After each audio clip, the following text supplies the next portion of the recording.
Dans la vallée du Jourdain, les villages palestiniens côtoient les implantations israéliennes. Moins d'un mois après l'annonce du plan d'annexion de la Cisjordanie, la région semblait encore paisible. Alors, le parti Meretz a décidé d'organiser des visites pour montrer aux dirigeants politiques quelles pourraient être les répercussions de ce plan, désastreuses pour le chef de ce petit parti de gauche. Nous devons expliquer simplement au peuple israélien que ce plan est insensé et leur demander comment nous pouvons défendre ce genre de frontières. Comment peut-on les gérer? Que restera-t-il aux Palestiniens? Et que nous restera-t-il à nous?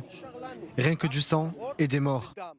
À l'aide de ces cartes, le guide, un spécialiste du conflit israélo-palestinien, explique en détail en quoi le plan d'annexion ne permettra jamais à un futur État palestinien d'asseoir une véritable continuité territoriale.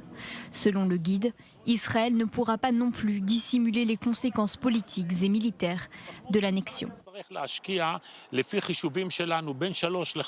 D'après nos calculs, l'armée devra recruter entre 3 et 5 brigades de réserve, soit 30 000 soldats, afin de contrôler la Cisjordanie après l'annexion.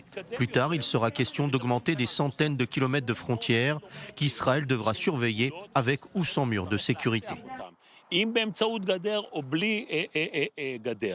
bataille pour la conscience de la rue israélienne. Voilà comment la députée Tamar Zandberg qualifie son travail avec d'autres cercles de l'opposition afin d'éviter l'annexion programmée et les projets de la droite israélienne. Surtout que de nombreux Israéliens s'opposent ou soutiennent l'annexion sans même avoir conscience de ses conséquences. Dans tous les débats politiques de droite, ils ont oublié un élément de poids. La souveraineté sans nationalité. Ça s'appelle l'apartheid. Ce plan d'annexion va enflammer la région. Et c'est la décision la moins éthique qui puisse exister. Il a été imaginé par le mouvement d'extrême droite, les Jeunes des collines. Pour le moment, on ignore encore si Netanyahou va poursuivre sur le chemin de l'annexion ou bien faire marche arrière. Réponse début juillet.